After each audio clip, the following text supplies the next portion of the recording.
우리 앞뒤 좌우로 인사하겠습니다. 반갑습니다. 잘 오셨습니다. 네. 한 언제쯤이면 마스크를 다 벗을 수 있을까? 그날이 속히 오기를 바라고 고대합니다. 네. 찬양에 대한 말씀을 준비하면서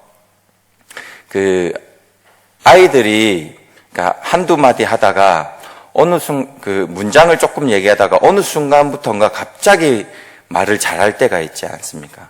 그러니까 말문이 터졌다 이제 표현을 하는데 가끔씩 그럴 때가 있어요. 그런 것과 같이 가끔씩 설교 준비가 그러니까 대부분 사실 좀 어렵습니다. 좀 어렵고 생각보다 쉽지는 않은데 설교가 막 갑자기 잘 될 때가 있습니다. 성령의 은혜가 막 넘칠 때가 있는데 전문 용어로 개 탔다고 하는데 그럴 때가 있습니다. 근데 찬양에 대한 말씀을 준비하다가 설교문이 막 터지는 겁니다. 그래서 한 번에 걸쳐서 이게 안 되겠다 싶어가지고 두 편에 걸쳐서 말씀을 좀 나누면 좋겠다는 생각이 듭니다. 다음번에 제가 스케줄상 보니까 다 다음 주 수요일 날 제 설교 스케줄이더라고요. 그때 찬양에 대한 정의, 찬양에 대한 좀 나름대로의 정의를 좀 가지고 계십니까? 그러니까 거기에 대한 성경적인 좀 단어나 이런 걸 보면서 말씀을 드리고 찬양이라는 것이 사전에 보면 아름답고 훌륭함을 크게 기리고 드러냄이라는 거거든요. 근데 성경에서 말하는 찬양이 무엇인지 좀 나누고 그거를 알면 찬양이 무엇인지 아닌지 좀 분별이 갈 겁니다. 예를 들면 그 찬송을 혹시 아십니까? 주의 아름다운 말로다. 주의 아름다움은 말로다 형언할 수 없고 제가 방금 불러드린 노래는 찬송인 것 같습니까? 가요인 것 같습니까? 질문하니까 갑자기 헷갈리시죠? 찬송 맞습니다. 네, 찬송인데 윤복희 씨 노래 중에 여러 분 있지 않습니까? 내가 만약 괴로울 때면 누가 날 위로해 주지? 후렴에 보면 나는 너의 영원한 형제야, 나는 너의 친구야, 나는 너의 영원한 노래야, 나는 너의 기쁨이야. 이 노래는 찬송인 것 같습니까? 아니면 가요인 것 같습니까? 이래 또 물어보니까 헷갈리시죠? 윤양기 씨가 작곡이 이제 윤복희 씨 오빠 윤양기 씨인데 하나님을 생각하고 만들었다고는 합니다. 근데 이거에 대한 거는 다음에 한번 또 교회에서 한 5년 전쯤에 좀 유행하던 찬송인데 같이 부르는 찬송이라기보다는 이제 발표를 하거나 아니면 독창을 하거나 교회에서 좀 불렸던 것 중에 한 가지가 You Raise Me Up 있지 않습니까? You raise me up so I can stand on mountain. 여기 가사를 보면 당신은 나를 높이 올려 산꼭대기에 설 수 있게 해줍니다. 당신은 나를 높이 올려 폭풍이 부는 바다 위를 걷게 합니다. 당신의 어깨 위에 올라설 때 나는 강한 자가 됩니다. 당신은 나를 높이 올려 나의 한계를 넘어서게 합니다. 이런 가사인데 You raise me up 아마 다 아시죠? 찬송인 것 같습니까? 가요인 것 같습니까? 우리가 보통 예배 드릴 때 이렇게 같이 부를 수 있는 곡인 것 같습니까? 아니면 그냥 가요로 생각을 해야 되겠습니까? 헷갈리시죠? 여기에 대해서 궁금하시면 다음 설교를 꼭 들으십시오. 정답은 다음에. 네. 찬양에 대한 정의가 좀 내 안에 정리가 되면 그런 게 조금 판단이 서실 겁니다. 오늘은 찬양에 대한 개념과 찬양을 대하는 우리의 자세에 대한 것들을 좀 말씀을 나누고자 합니다. 우리는 찬양을 많이 합니다. 찬양을 부르면서 은혜를 받기도 하고 위로를 받기도 합니다. 신앙생활에 여러 가지가 있습니다. 전도도 있고 봉사도 있고 구제도 있고 예배도 있고 여러 가지가 있지 않습니까? 근데 그런 신앙생활 중에 가장 밀접한 것 중에 한 가지가 아마 바로 찬양일 겁니다. 이렇게 예배드리면서 찬양을 드리지만 우리가 설거지 하다가도 찬양을 드리고 일하다가도 찬양을 드리고 또한 길을 오가다가 찬양도 드리고 크게도 부르고 작게도 부르고 그렇게 합니다. 가장 밀접한 신앙생활이 찬양인데 찬양에 대해서, 그러니까 정확하게는 아니더라도 찬양이 무엇이고 무엇이 찬양인지 아닌지 분별할 수 있는 개념에 대한 정도. 그러니까 이렇게 질문을 한 가지 드리겠습니다. 가요와 찬양의 차이가 뭘까요? 가요와 찬양의 차이. 여러 가지 이제 좀 생각하시는 것들이 있으시겠죠. 가요는 위로가 있을까요? 없을까요? 없다고 생각하십니까? 있다고 생각하십니까? 저는 이제 가요를 부르면서 위로를 받은 적이 있습니다. 가사에 심취해서 막 그런 적 없으십니까? 저는 좀 그런 경험이 있습니다. 짝사랑할 때, 아파하는 마음이 있지 않습니까? 그때, 제 때는 아니고 제 위의 때인데, 불리던 노래인데, 아마 지금 한 50대 분들은 아마 기억하실 겁니다. 인형의 꿈이라고, 혹시 모르십니까? 그대 먼 곳만 보내요. 내가 바로 여기 있는데, 뭐, 끄덕끄덕 하시는 분은 아실 거고, 그 가사가 조금만 고개를 돌려도 날 볼 수 있을 텐데, 처음엔 그대로 좋았죠. 그저 볼 수만 있다면, 하지만 끝없는 기다림에 난 이제 지쳐가나 봐. 한 걸음 뒤에 항상 내가 있었는데, 그대 영원히 내 모습 볼 수 없나요? 오호, 나를 바라보며 내게 손짓하며 언제나 사랑할 텐데. 제가 짝사랑했다는 건 아니라, 그런 경험이 없으시냐 물어보는 겁니다. 저는 제 아내가 첫사랑이자 마지막 사랑이고, 하나님과 가족과 저희 아내 외에는 모릅니다. 우리 그렇게 합의를 보시고,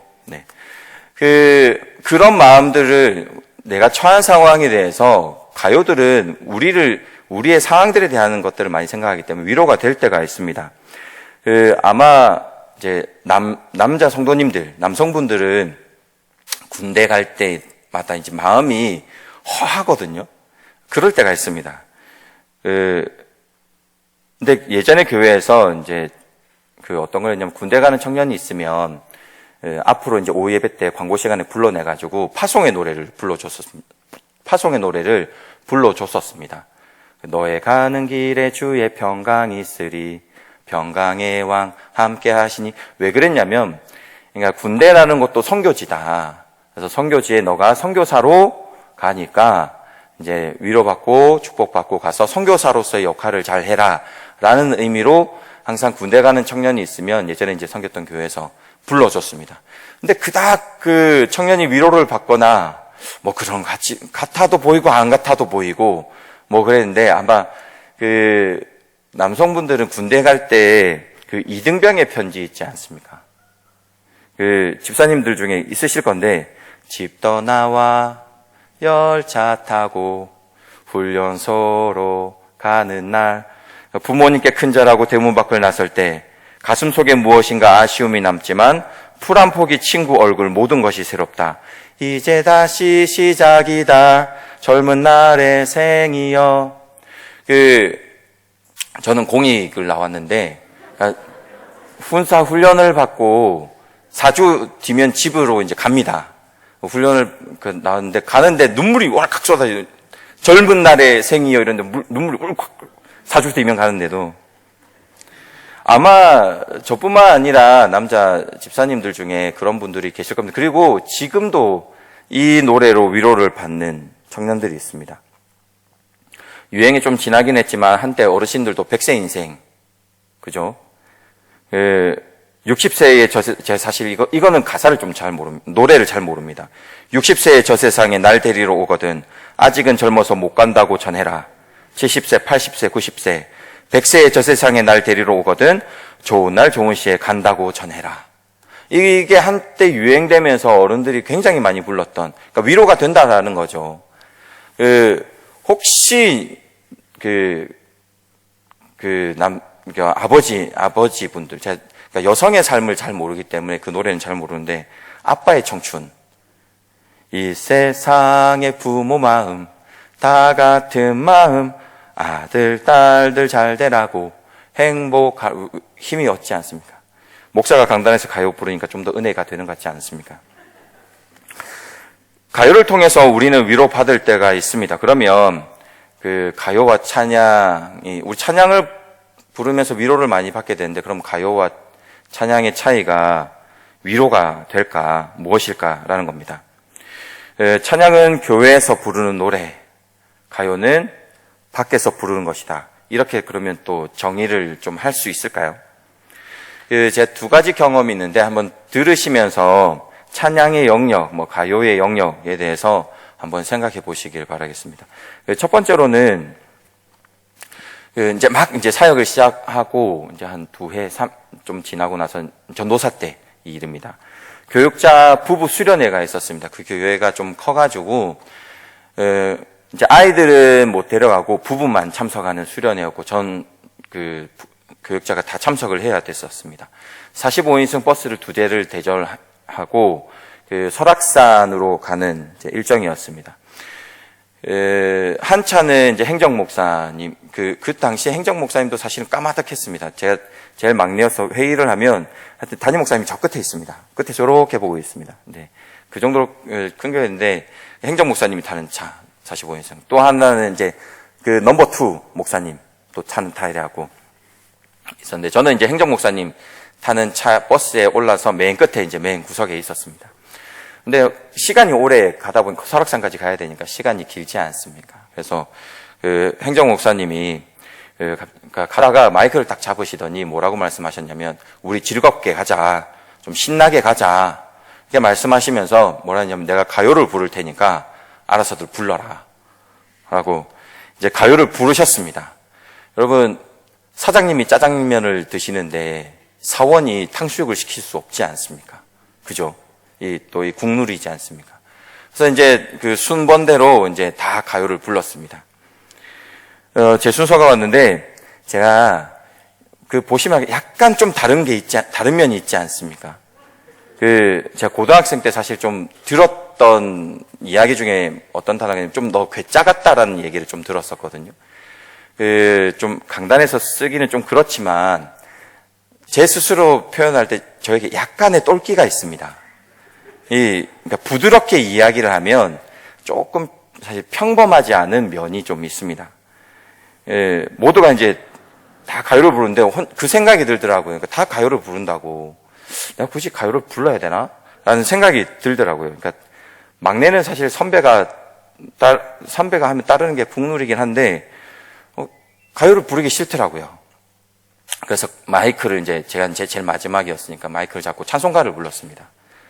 나 같은 죄인 살리신 주님의 은혜로 1절부터 3절까지 다 불렀습니다. 이제 분위기가 이상해졌죠. 그리고 이제 수련회 끝나고 그래서 교육자 사무실에서 이제 저희를 죄인이라 불렀습니다. 죄인 일로 와봐 이러면 네, 그래서 도와드리고 한두 달 이렇게 갔던 것 같습니다. 즐겁게 놀기 위해서 그리스도인이 가요를 부르는 것에 대해서, 그러니까 어떻게 생각하십니까? 즐거운 영역, 그러니까 즐겁게 뭔가 신나는 영역에는 가요를 불러야 되고, 아니면 좀 거룩하고 경건한 거에는 찬양을 해야 되고, 노는데 찬송가를 부르는 것은 뭔가 잘못되고 경건하지 않은 것일까? 이 경험이 한 가지가 있고, 또 한 가지 경험이 청년 때 제가 이제 자란 곳이 양산이라는 곳인데, 양산에 양기청이라는 게 있었습니다. 양산 기독교 청년연합회가 있었는데, 그때 제가 이제 청년 때 생겼었습니다. 양산 지역이 그렇게 크지 않았었기 때문에, 저는 이제 대학을 진학할 때도 농어촌 전용으로 진학을 했거든요. 그러니까 제가 고3 때인가 대학생 때인가 이제 20만이 넘어서 시가 되었고, 그 전까지 작았습니다. 그래서 다 교회들이 고만고만하고, 그러다 보니까 같이 집회를 모여서 이제 가끔씩 했었습니다. 교회가 크지 않으니까 스스로 집회하기에는 조금 부족하고 같이 연합해서 이제 하다가 기독교 청년연합회를 만들자 해서 만들게 되고, 연합을 위해서 무엇을 할까 좀 고민을 하다가 제1회 체육대회를 했었습니다. 협력하자는 분위기가 컸었기 때문에 좀 성대하게 열렸었습니다. 지역 청년들이 모여서, 교회 청년들이 모여서 경기를 하고 교제를 했는데, 체육대회다 보니까 경기를 하지 않습니까? 근데 또 운영의 묘미가 경기를 할 때 그냥 경기하면 심심하지 않습니까? 배경 음악이 좀 있으면 그 경기가 진행될 때에 좀 더 부드럽게 진행되지 않습니까? 그래서 음악이 틀려졌는데 가요가 나왔었습니다. 그때 음악을 담당하던 이제 청년이 제 바로 후배였는데, 그리고 그 청년이 지금 목사하고 있습니다. 근데 가요를 틀어서 이제 불렀습니다. 그래도 우리가 제1회 이제 기독교 청년 연합 모여서 하는데 가요를 트는 건 좀 그렇다. 그러니까 CCM이나 찬송가가 아니더라도 CCM도 있으니까 CCM을 트는 게 어떻냐라고 이렇게 이제 이야기를 했는데, 그 청년이 뭐라고 했냐면, 찬양은 하나님께 올려드리는 거고, 그러니까 찬양의 영역이 그렇다라는 거죠. 그리고 우리가 교제하고 우리가 노는 건데, 찬양을 틀기에는 하나님께 죄송스럽다. 그러니까 찬양이라는 것은 하나님께 올려드려야 되는데, 우리가 노는 것에 사용하는 것은 죄송스럽다라는 것이죠. 이 두 가지에 대해서 좀 어떻게 생각하십니까? 저도 그때는 이제 청년이어서 대답을 못했었습니다. 이제 신학 공부를 하고 여기에 대해서 제 나름대로 또 공부하고 하면서 정리가 됐지. 그 당시에도 찬양은 하나님께 올려드리는 것이고, 체육대회 같은 것은 이제 세상의 문화이지 않습니까? 그러니까 세상의 문화니까 찬양을 트는 것은 좀 그런가? 라는 생각을 같이 하고 알겠다 하고 마무리를 했습니다. 교육자 수련회도 그렇고 우리가 노는 것에도 그렇고 예배를 드릴 때 드리는 찬양이 맞을까라는 것입니다. 근데 이게 바로 뭐냐면 이원론적 사고입니다. 영은 깨끗하고 육은 악하다라는 생각에서 나오는 잘못된 생각입니다. 오늘 본문 1절을 한번 보시겠습니까? 오늘 본문 1절입니다. 제가 읽겠습니다. 할렐루야, 그의 성소에서 하나님을 찬양하며 그의 권능의 궁창에서 그를 찬양할지어다. 1절은 하나님을 찬양하는 데 있어서 어디에서 찬양을 하는지를 알려줍니다. 하나님을 찬양하라, 하나님의 성소에서 찬양하라. 좀 직역을 하면 그렇습니다. 또 다음은 주님을 찬양하라, 하나님의 웅대한 궁창에서 하나님을 찬양하라 라고 직역이 됩니다. 땅에서 찬양하고 하늘에서 찬양하고, 이 말은 무엇이냐면 어디에서나 하나님을 찬양하라는 의미인데 천천히 생각해 보면 궁창에서는 당연히 하나님을 찬양해야 될 겁니다. 궁창에서 어떻게 가요를 부르겠습니까? 하나님 앞에서, 하나님 오늘 제가 좀 힘들었는데 노래를 좀 부르겠습니다. 난 이제 지쳤어요 땡벌. 그럴 수 있겠습니까? 예, 웅장한 궁창에서 하나님을 찬양할 것입니다. 그렇다면 이제 땅에서는 조금 가요를 부를 수 있지 않을까요? 근데 땅에서 찬양하는 장소, 대표적인 곳을 성소로 두었습니다. 이 말은 성소에서만 찬양하라라는 의미가 아니라 다른 곳에는 가요를 불러도 된다, 성소 아닌 곳은, 이것을 말씀드리는 것이 아니라 노래의 근원이 어디냐라는 겁니다. 부르는 찬송의 근원이 성소이고, 성소를 통해서 모든 땅에 있는 지역에서 하나님을 찬양하라는 의미입니다. 땅에서도 찬양이 불리도록 하라는 의미입니다. 온 땅도 마찬가지로 궁창에서와 마찬가지로 찬송의 장소가 되는 것입니다. 왜냐하면 하늘 궁창에 계신 하나님은 땅 성소에서 또 계시기 때문에 그렇습니다. 궁창에서 하나님과 함께 있을 것인데 땅에서도 우리는 하나님과 하나님 앞에 있지 않은 순간이 단 한 순간도 없습니다. 우리는 늘 하나님과 동행하고 늘 하나님 앞에 서 있습니다. 그래서 우리가 서 있는 곳은 거룩한 곳이고 우리는 땅에서도 하나님을 찬양해야 하는 것입니다. 이 말씀을 확장하면 찬양이 장소의 개념이면서 동시에 상황의 개념이기도 합니다. 하나님 앞에 있을 때만 찬양하고 그렇지 않을 때는 가요를 부르는 개념은 이원론 철학에서 나온 생각입니다. 어디에서나 어느 곳에서나 어떠한 상황에서나 우리는 하나님을 찬양해야 하는 것입니다. 체육 대회를 할 때도 그렇고 노동을 할 때도 그렇고 길을 갈 때에도 찬양을 해야 됩니다. 슬플 때에도 찬송을 하고 기쁠 때에도 찬송을 해야 합니다. 찬양을 예배 때만 하는 것이다라는 이 말은 좀 과격하게 들릴지는 모르겠지만 정확한 표현입니다. 정확한 표현으로는 사탄적인 생각입니다.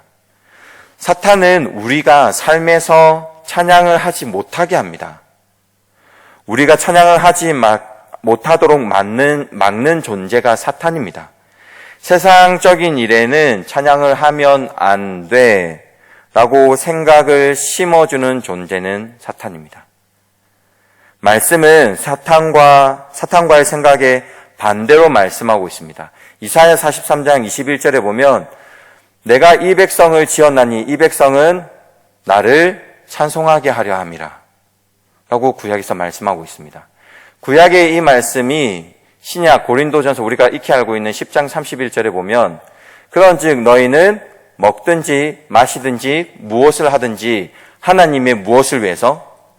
영광을 위해서.